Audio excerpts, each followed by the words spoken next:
In the heart of New York City, the Dakota stands as a monument to old wealth, its Gothic spires piercing the skyline like a dream turned to stone. Famous for its luxury and exclusivity, it was once the epitome of elite living. But behind its regal facade lurks a darker truth. What if this mansion, so steeped in ambition and beauty, was more cursed than celebrated? What if the violence that claimed one of the world's most beloved figures happened on its very doorstep? And what if it was just one chapter in a tale of ambition, scandal, and exclusion that still haunts the Dakota today? The year is 1880. New York City is expanding, swelling with wealth and possibility. The nation is barely recovered from the Civil War, and the Gilded Age is just beginning to gild everything it touches. Money flows like champagne at a society ball. Fortunes are being made overnight in railroads, steel, and real estate. And in this moment of unbridled ambition, a man named Edward Cabot Clark has a vision. Clark is not just wealthy, he is Singer sewing machine wealthy. He has built an empire on the backs of immigrant labor and industrial innovation. Now, he wants to build something permanent, something that will outlive him. He looks west, beyond Central Park, into territory most New Yorkers consider wilderness. The location is absurd, 72nd Street and Central Park West. So far uptown that people laugh at the very idea. They call the project Clark's Folly. Why would anyone with real money want to live so far from civilization? The nearest society is blocks and blocks downtown. Up here there are still farms, squatters, empty lots where goats graze. But Clark sees what others cannot. He sees the future. He hires Henry Janeway Hardenberg, an architect with a reputation for grandeur. Hardenberg has German training and French influences. He thinks in terms of castles and fortresses. Together, they conceive something unprecedented. Not just an apartment building, the apartment palace. The design is audacious. Hardenberg draws inspiration from the great manor houses of Europe.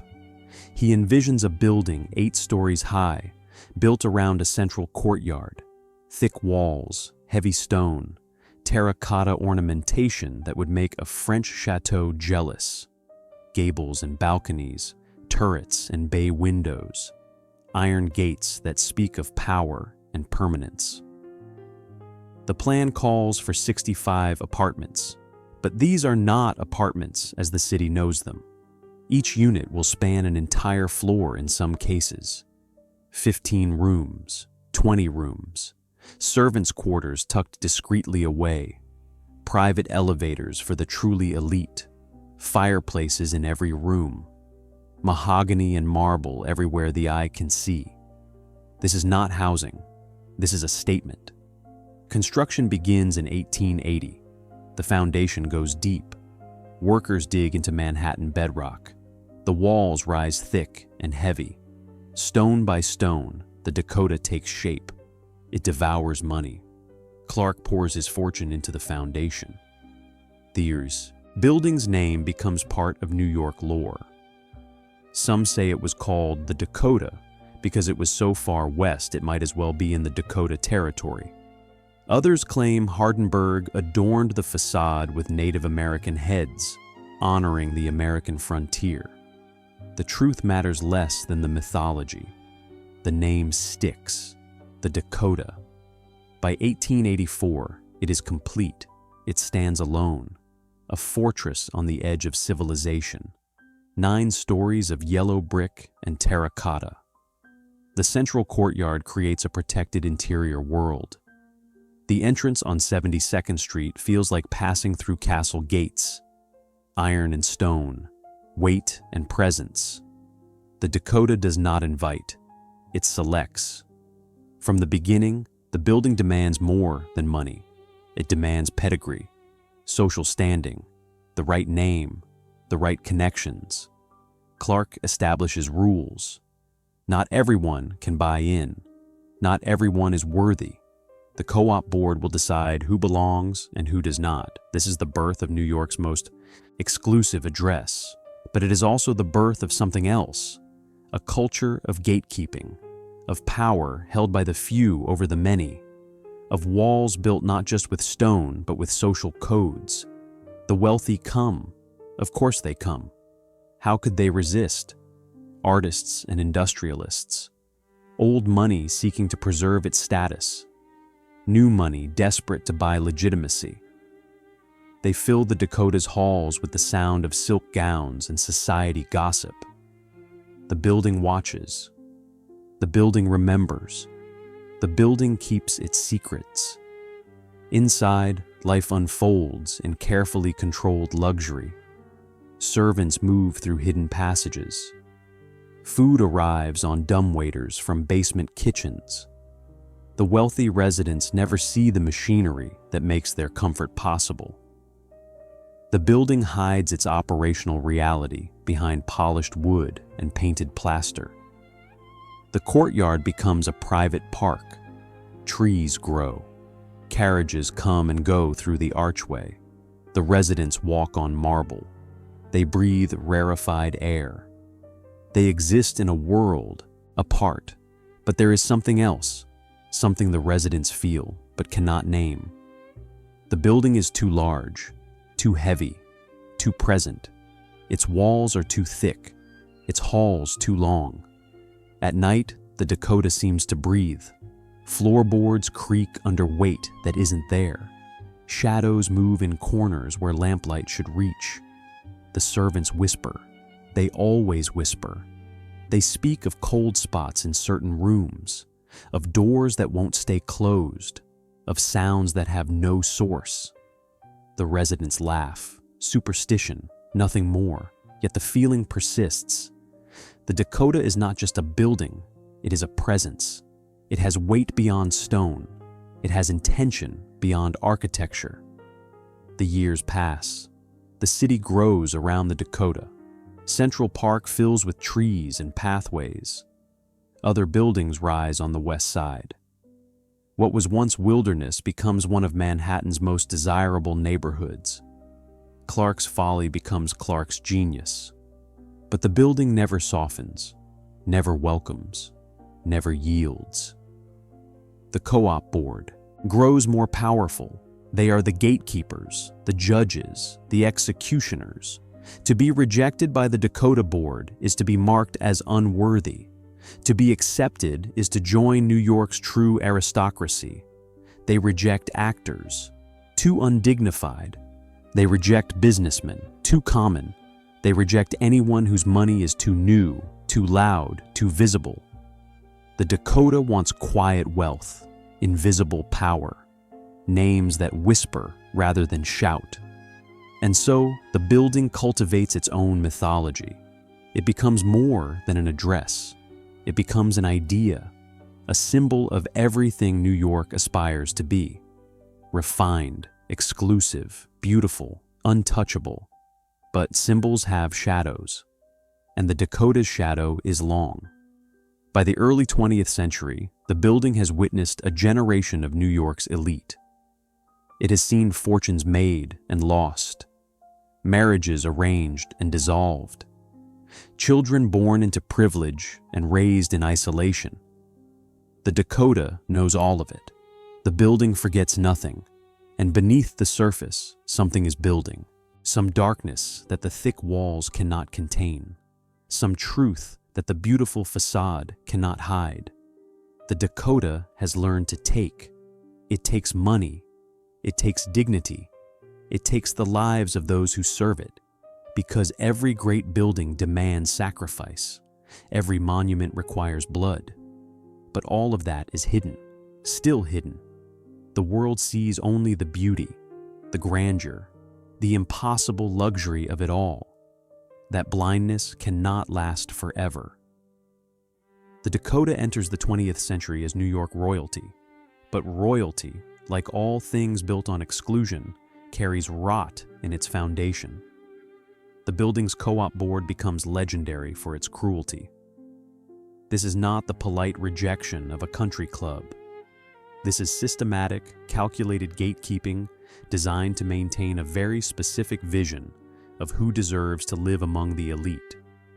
They reject Billy Joel, a piano man with millions of dollars and millions of fans. Not good enough. They reject Melanie Griffith and Antonio Banderas. Hollywood royalty. Not dignified enough. They reject Gene Simmons. Rock and roll money is still dirty money. The pattern is clear. The Dakota wants old wealth, invisible wealth, wealth that whispers, money made from money, fortunes so established they feel inevitable rather than earned. But there is something deeper, something uglier. The board's decisions reveal prejudices that run like dark veins through marble. Jewish applicants face particular scrutiny. Their money is questioned, their backgrounds investigated with unusual intensity. The building that stands as a monument to American success practices a very European form of discrimination. The residents know? Of course they know, but knowing and speaking are different things. The Dakota's power comes from silence, from unspoken understandings, from the weight of tradition pressing down like all those tons of stone. Inside the apartments, life continues in carefully maintained splendor. Rooms are redecorated according to the latest fashions. Servants are hired and fired with the seasons.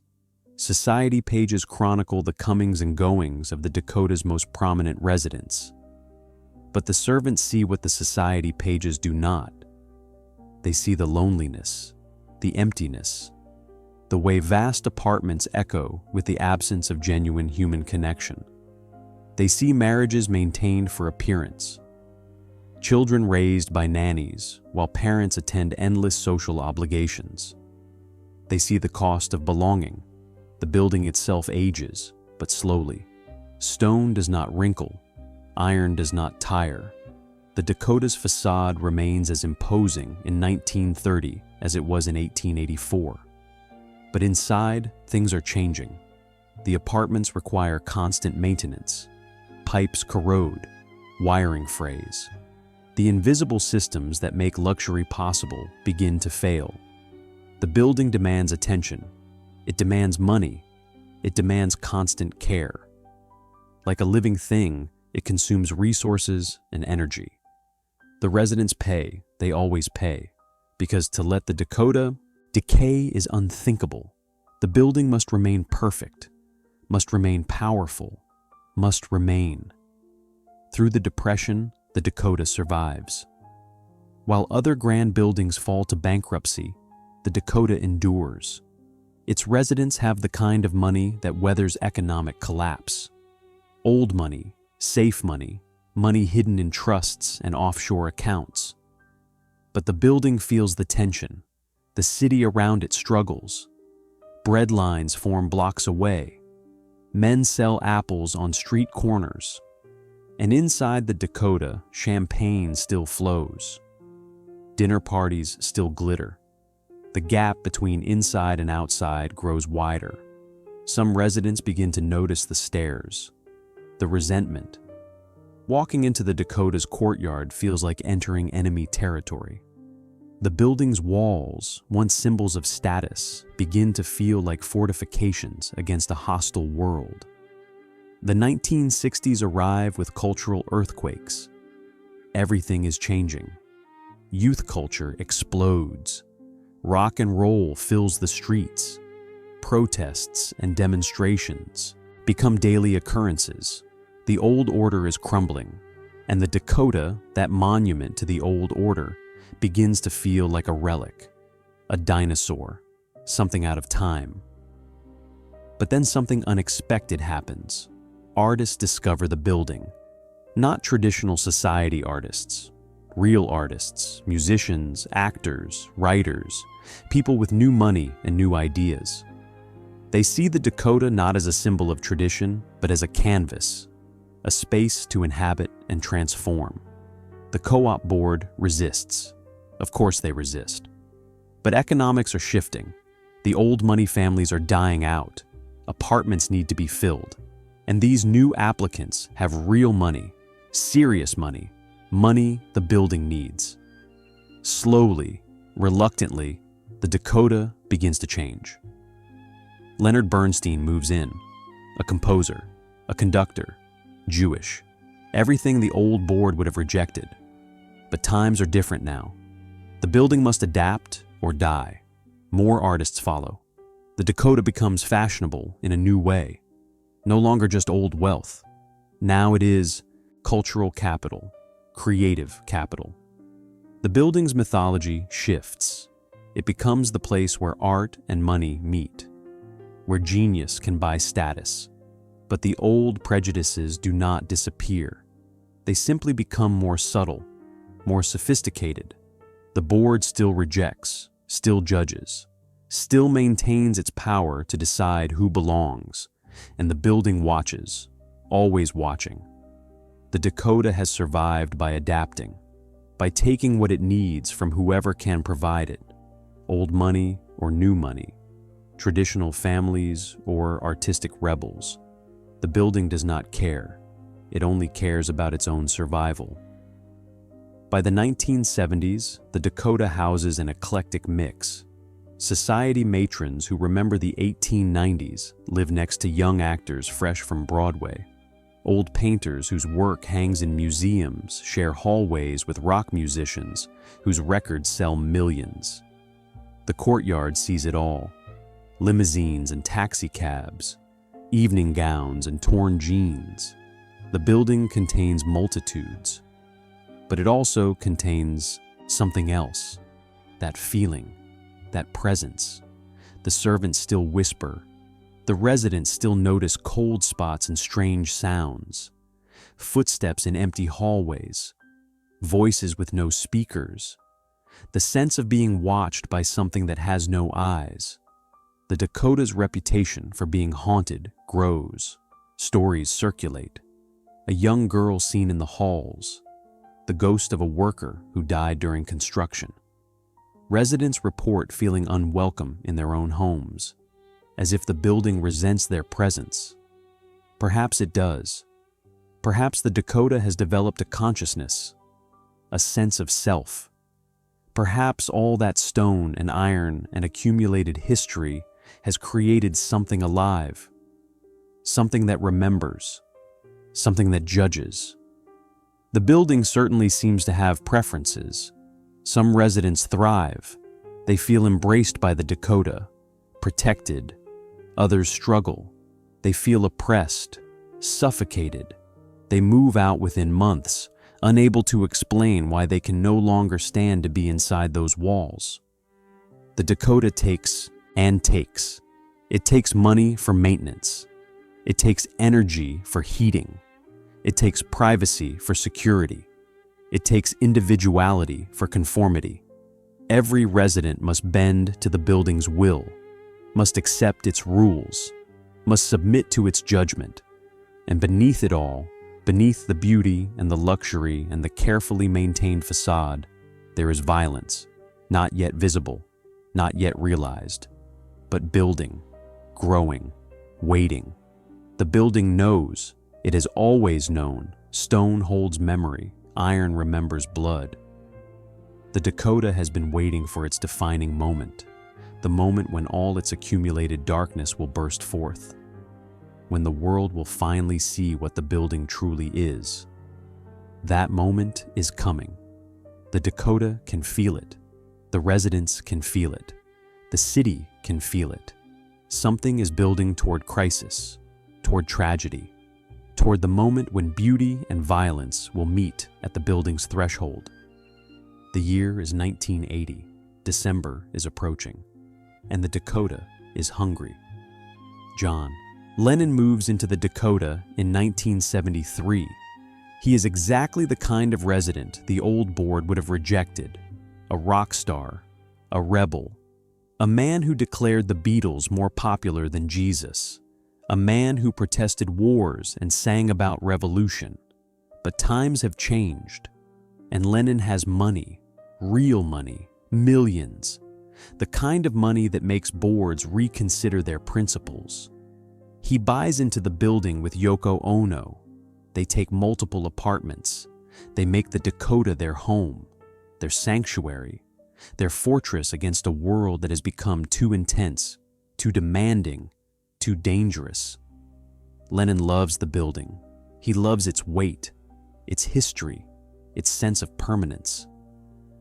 After years of touring and chaos, the Dakota offers stability, safety, a place to be a father to his son Sean, a place to bake bread and live a quiet life away from the spotlight. The Dakota embraces him. As much as the building can embrace anyone, it embraces Lennon. He fits somehow.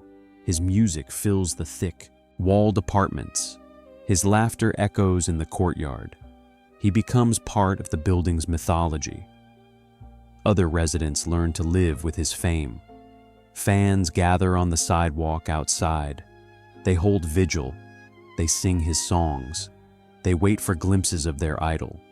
The Dakota's security guards manage the crowds, keep order, maintain boundaries. For 7 years, this is Lennon's life. The Dakota becomes the center of his world.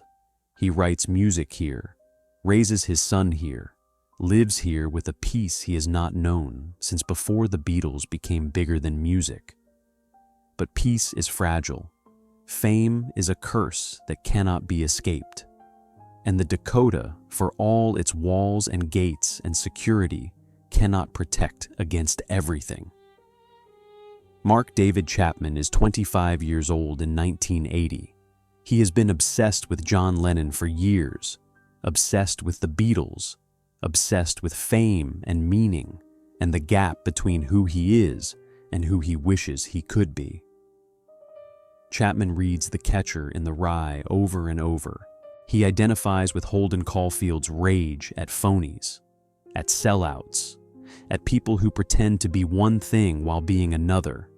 And in Chapman's deteriorating mind, John Lennon has become the ultimate phony. Lennon preaches peace and revolution while living in luxury at the Dakota. He sings about having no possessions while owning multiple apartments worth millions. Chapman cannot reconcile the contradiction, cannot forgive it, cannot let it stand. In December of 1980, Chapman travels to New York. He has a gun. He has a plan. He has a sick determination that feels like purpose. He knows where to find Lennon. Everyone knows. The Dakota, that famous building, that monument to wealth, that fortress that thinks it can protect its residents from the world. Chapman waits on the sidewalk, December 8th. The crowds are smaller than usual. Cold weather keeps the faithful at home. But Chapman is patient. Chapman is committed. Afternoon arrives. Lennon emerges from the building. He is heading to the recording studio. Work on a new album. Chapman approaches, holds out a copy of Double Fantasy, asks for an autograph. Lennon signs it. He always signs. Even after everything, he still believes in connecting with fans, still believes in the basic goodness of people, still believes he is safe. Chapman watches him go, holds the signed album, waits. The gun is heavy in his pocket. The Dakota's archway looms behind him, stone and iron, weight and permanence. The building watches but does nothing, cannot do anything. Buildings do not intervene. Hours pass. Evening comes. The streetlights flicker on. The Dakota's windows glow warm against the December cold. Inside, residents go about their evening routines. Dinner, conversation, the quiet comfort of luxury. Chapman is still waiting. 10:40 p.m. A limousine pulls up to the curb. Lennon and Ono emerge. They have been working, making music, living their life. They walk toward the Dakota's entrance. Home, safety, the end of another day. Chapman steps from the shadows. He calls out. Lennon turns. Recognition, perhaps. The man from earlier, the one with the album. Chapman fires. 5 shots. 4 hit their target. The sound echoes off the Dakota's walls. Gunfire in the courtyard. Violence at the threshold. Blood on the stone. Lennon stumbles forward. He makes it into the security office just inside the entrance. He collapses. The building that was supposed to protect him can only witness his death. The Dakota's concierge, Jay Hastings, cradles Lennon's head, tries to stop the bleeding, tries to make sense of what has just happened. Police arrive within minutes, an ambulance, but it is already too late.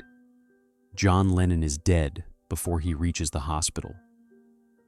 Chapman does not run.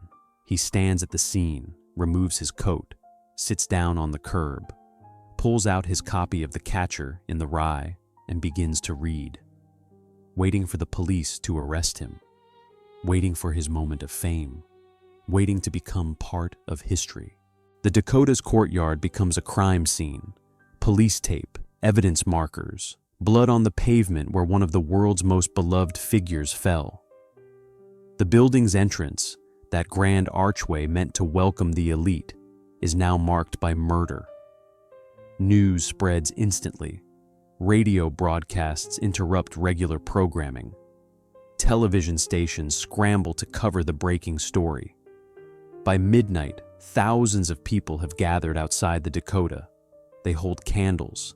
They sing Beatles songs. They weep openly in the December cold. The building stands silent. The Dakota has witnessed death before. Buildings this old always have. But this is different. This is not a quiet death in a bedroom, not an old resident fading peacefully. This is violence, public violence, murder on the doorstep. The Dakota's mythology shifts in an instant, no longer just a symbol of wealth and exclusivity. Now it is a crime scene, a place of tragedy, a monument stained with blood. Yoko Ono is destroyed. Her husband is gone. Murdered steps from their home, the place that was supposed to be safe, the fortress that failed. She stays in the Dakota. Where else can she go? But the building is different now, haunted in a new way, marked by loss that can never be erased. The residents struggle with the new reality. Their exclusive address is now famous for the worst reason possible. Tourists and mourners replace society watchers. The Dakota's sidewalk becomes a pilgrimage site. People travel from around the world to stand where Lennon died, to touch the stones, to feel close to the tragedy. The building cannot escape its new identity. The Dakota is now the place where John Lennon was murdered. Every article mentions it. Every documentary shows it. The image of the building is inseparable from the image of a bloodied beetle stumbling through its entrance. The co-op board tries to maintain normalcy. Life goes on. Apartments are still bought and sold. The wealthy still seek addresses here. But everything is different. Security increases. Gates are reinforced. Guards become more vigilant. The building fortifies itself against a violence it could not prevent. And in the courtyard, in the archway, on the pavement, there is a presence. People feel it. Residents and visitors alike. Something remains. Some echo of that December night. Some memory held in stone and iron. The Dakota has become what it was always destined to become. Not just a building, not just a symbol, but a monument to the price of fame, a testament to the illusion of safety. A reminder that walls, no matter how thick, cannot protect against determined violence. The blood has been washed away, but the stain remains. The building knows. The building remembers. The building will never forget. The day after Lennon's murder, the world is different. The Dakota is different. Everything is different. Yoko Ono releases a statement, simple, devastating. John loved and prayed for the human race. Please pray the same for him. The Building becomes a shrine. Flowers pile up outside the entrance. Thousands upon thousands of bouquets, cards, candles, photographs, handwritten messages from people who never met Lennon but feel they knew him through his music. The Dakota's grand entrance is buried under grief. The residents must step over mourning to enter their own building. They must navigate crowds to reach their homes. The Dakota's exclusivity is shattered. The gates cannot keep the world out anymore. The building belongs to history now, to collective tragedy, to a moment that transcends private wealth. Across the street, in Central Park, a section of land is designated as Strawberry Fields, a memorial to Lennon, a circular mosaic with the word "Imagine" at its center. It becomes the official gathering place for grief. But the Dakota remains the real monument, the building where it happened, the stone that witnessed violence. The murder changes how Americans think about fame, about access, about the relationship between artists and their audience. Lennon's death proves that celebrity is not protection, that success cannot buy safety, that the famous are more vulnerable, not less. Chapman's trial is brief. He pleads guilty, receives 20 years to life. But the trial reveals disturbing truths about obsession, about the darkness that can grow in isolated minds, about the danger of parasocial relationships taken to psychotic extremes. The Dakota must reckon with its role, not legally. The building committed no crime, but symbolically, philosophically, the fortress failed. The exclusive address could not protect its most famous resident. The mythology of safety, of separation, of walls keeping danger out, is revealed as illusion. The co-op board faces a choice. They can acknowledge the tragedy and adapt, or they can pretend it never happened and maintain their traditions of exclusivity and secrecy. They choose the latter. The Dakota's rules remain rigid. The board continues to reject applicants based on the same old criteria. The gatekeeping continues. The building clings to its identity as a bastion of elite isolation. But something fundamental has shifted. The Dakota is no longer aspirational in the same way. Yes, it remains one of New York's most exclusive addresses. Yes, apartments still sell for millions. Yes, the wealthy still seek entry. But the building carries a shadow now, a darkness that wealth cannot dispel. New residents move in, knowing the history. They walk through the archway where Lennon died. They pass the spot where Chapman stood. They live in apartments that echo with the knowledge of what happened here. Some embrace it. Some ignore it. None escape it. The building's reputation for being haunted intensifies. Lennon's ghost is added to the catalog of spirits said to walk the Dakota's halls. Residents report seeing him in the courtyard, hearing his music through walls, feeling his presence in the elevators. Whether these experiences are real or imagined matters less than what they represent. The building is marked, claimed by tragedy. Rosemary's Baby, the 1968 film shot at the Dakota, takes on new meaning. The movie about a woman giving birth to the devil's child at a cursed New York apartment building feels less like fiction and more like prophecy. The Dakota was always dark. The movie just revealed it, and Lennon's murder confirmed it. The question of whether the building is cursed becomes impossible to answer. Curse implies supernatural agency, but the Dakota's darkness is human-made. It is built from exclusion and prejudice, from gatekeeping and social violence, from the accumulated cruelty of deciding who belongs and who does not. Lennon's murder is the culmination of that darkness. A man who challenged those boundaries, who crossed from working-class Liverpool to unimaginable wealth and fame, who tried to use his platform for peace and change, cut down at the entrance to a building that represents everything he once stood against. The irony is inescapable. Lennon, who sang "Imagine No Possessions," died at the entrance to one of the most exclusive residential buildings in the world.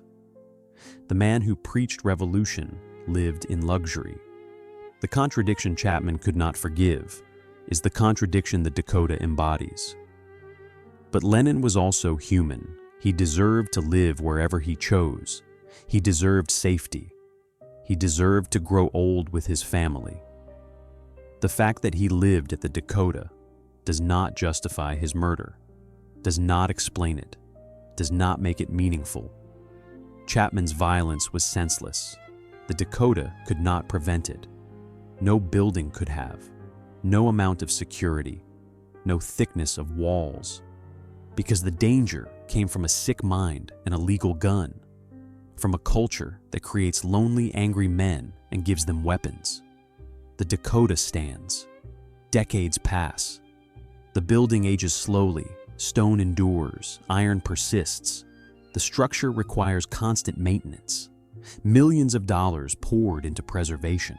The wealthy residents pay. They always pay, because the Dakota must remain, must endure, must survive. New generations discover the building through Lennon's death. They learn about the Dakota not from architectural guides, but from Beatles documentaries. The building's cultural significance is inseparable from tragedy. Its fame built as much on blood as on beauty. The co-op board continues its work. Applications are reviewed, some accepted, most rejected. The criteria remain mysterious. The power remains concentrated. The Dakota's exclusivity endures because exclusivity is its essence. To change that would be to destroy what the building is. Yoko Ono remains at the Dakota for decades after Lennon's death. She keeps the apartment, keeps the connection, lives with the ghost and the memory and the weight of history. She becomes the building's connection to its most famous tragedy, the living reminder of what happened here. Other famous residents come and go. The Dakota remains desirable, despite or perhaps because of its dark reputation. Maury Povich and Connie Chung. Judy Garland lived here before the end. Lauren Bacall made it her home for decades. The building collects famous residents like trophies, but none of their stories can overshadow Lennon's death. That moment is the Dakota's defining legacy. Everything before leads to it. Everything after flows from it. The building is approximately 140 years old now. It has survived economic depressions and world wars. It has weathered changes in New York from Gilded Age excess to modern complexity. It has adapted and endured and maintained its presence. Yet for all its survival, the Dakota is marked by failure. The failure to protect, the failure to prevent, the failure to be more than just stone and iron. The building could not save Lennon because buildings cannot save anyone. They can only witness, only remember, only endure. The Dakota's true curse is not supernatural. It is the curse of exclusivity itself, the illusion that walls can separate us from the world's violence, the belief that wealth can buy safety, the fantasy that belonging to the right place with the right people provides protection. Lennon's murder proved that fantasy false. The Dakota, for all its grandeur and history and carefully maintained exclusivity, could not keep death from its doorstep, could not prevent tragedy, could not protect the one thing its residents pay millions to believe it provides: sanctuary. Today, tourists still gather outside. They take photographs. They leave flowers on Lennon's birthday and the anniversary of his death. They touch the stones as if stone holds meaning. as if proximity to tragedy provides connection. The residents live with it. They must. The Dakota is their home. They love it and resent it and cannot escape it. The building demands loyalty, demands acceptance, demands that they live with ghosts and history, and the knowledge that beauty and violence are not opposites, but companions. The Dakota endures, watching, remembering, collecting stories and souls, a monument to ambition and wealth, a memorial to tragedy and loss, a building that represents both the pinnacle of New York society and the dark undercurrents that wealth cannot wash away. It is a fortress that failed to protect, a sanctuary that became a crime scene, a dream turned to stone that learned to bleed. The Dakota is beautiful. The Dakota is cursed. The Dakota is New York, and John Lennon's blood, long since washed from the pavement, remains in the building's memory, in its stones, in its iron, in its identity. The Dakota will never escape that night, will never be more than the place where music died, will never be innocent again. Perhaps it never was. The Dakota stands today as it stood in 1884, stone and iron, weight and presence. But its story is written in blood as much as brick, in tragedy as much as triumph. In the gap between the luxury it promises and the protection it cannot provide. History is made in buildings like this, but so are myths, so are ghosts, so are curses that feel real because they reveal uncomfortable truths about who we are and what we value. If this story moved you, let me know in the comments. What other iconic buildings hide dark histories beneath their beautiful facades? What other monuments should we examine? And if you want more deep dives into the estates and buildings that shaped our world, subscribe and join this journey into the spaces where history happened and legends were born.